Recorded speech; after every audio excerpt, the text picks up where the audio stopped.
sua companhia, tem um caso que é até de um colega jornalista nosso e que resolveu até trazer isso a público, até como uma forma de trazer informação para outras pessoas. O jornalista César Cavalcante, que tem 29 anos, descobriu recentemente um câncer no estômago. No começo desse ano, essa reportagem aqui, vamos até abrir a reportagem, colocar aqui a imagem até do César. Ele tem 29 anos, ele descobriu esse câncer no estômago no começo do ano, foi fazer um exame para investigar o quê? Um refluxo.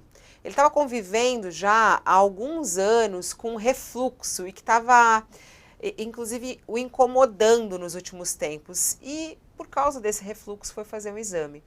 E aí, nesse exame, ele acabou descobrindo um câncer, foi diagnosticado com câncer. Ele é repórter da Band, fez todo um tratamento, fez uma cirurgia, fez quimioterapia, foram feitos novos exames, não encontraram células cancerígenas agora nele, mas ele segue ainda nesse trabalho e nessa busca pela cura mesmo do câncer. E a gente vem também tentando entender, né, esse câncer em pessoas tão jovens.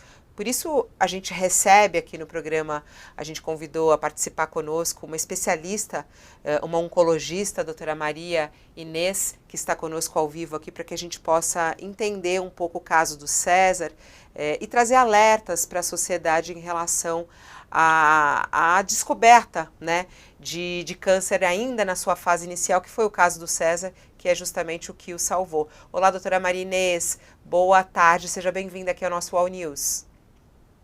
Oi, Fabíola, boa tarde. É um prazer para mim poder contribuir e trazer informação para toda a população.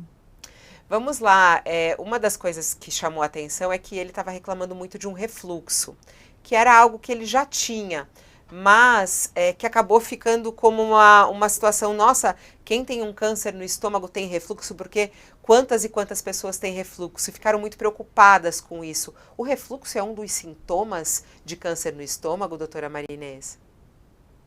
Pois é, como você falou, Fabíola, ele já tinha isso há muito tempo, e uma parte da população tem, uma parte dela sintomática, ou seja, tem a sensação de queimação, às vezes até um gosto, né, mais amargo na boca, tem tosse ao deitar, isso são os sintomas que podem estar relacionados ao refluxo. Mas uma boa parte também tem refluxo e não necessariamente tem sintomas.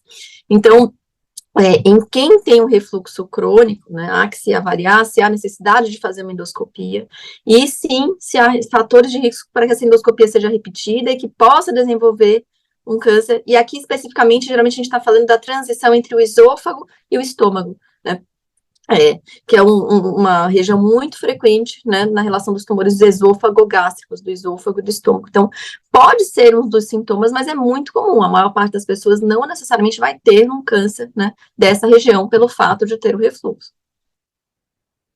Um câncer de estômago, né, que é um câncer que normalmente ele é encontrado em pessoas mais idosas, com uma idade mais avançada, né, Maria Inês? Como é que a gente vê aí, como é que a senhora analisa esses episódios? São raros ou não? Tem sido mais comum câncer em pessoas mais jovens e esse tipo de câncer, que é o câncer de estômago?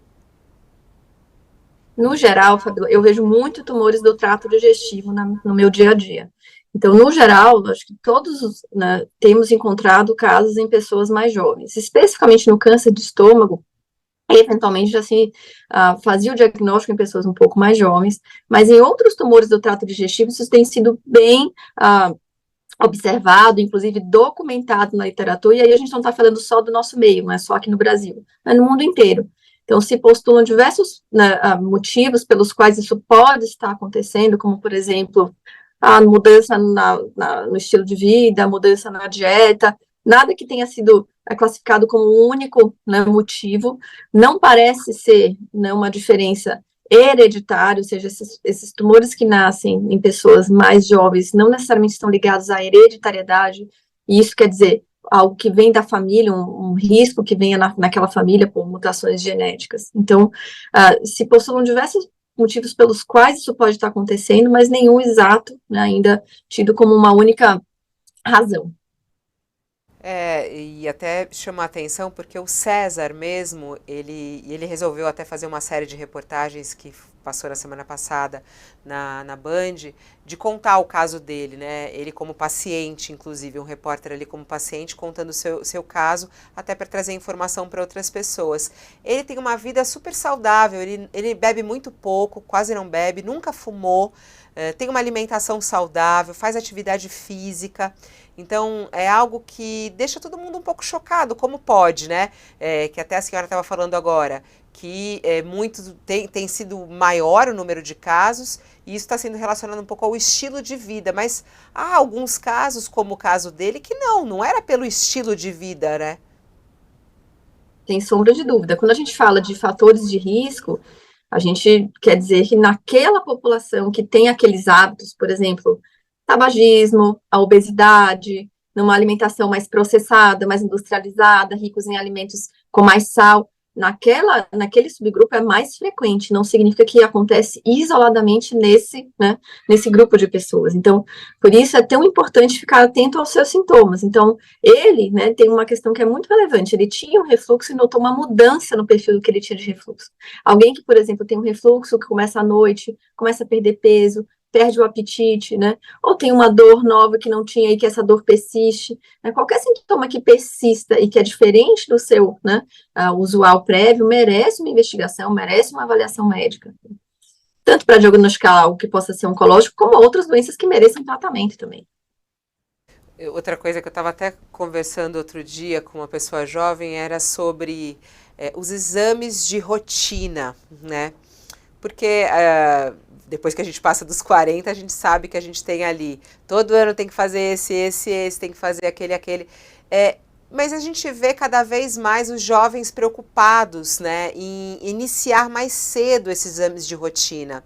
A senhora como oncologista, né, o que a senhora recomenda?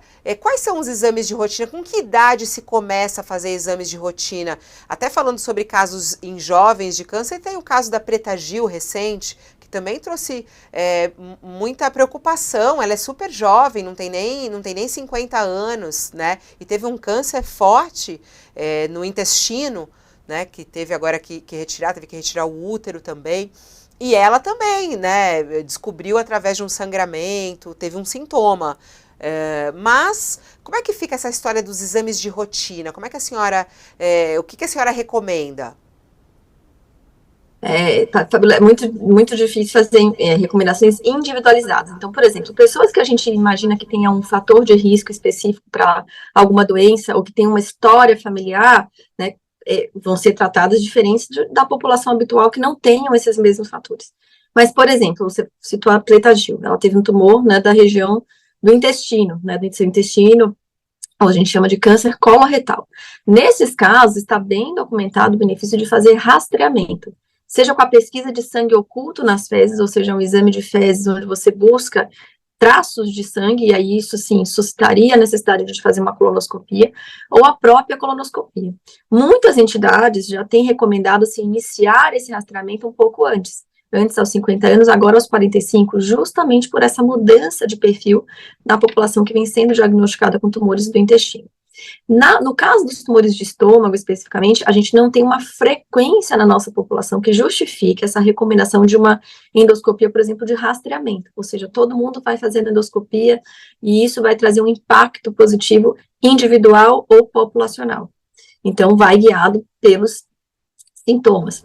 E aí, da mesma forma, né, a mamografia para as mulheres, quem tem uma história de ter, né, sido tabagista por muito tempo, tem uma recomendação de se fazer tomografia de rastreamento, buscando, né, o diagnóstico precoce do câncer de pulmão.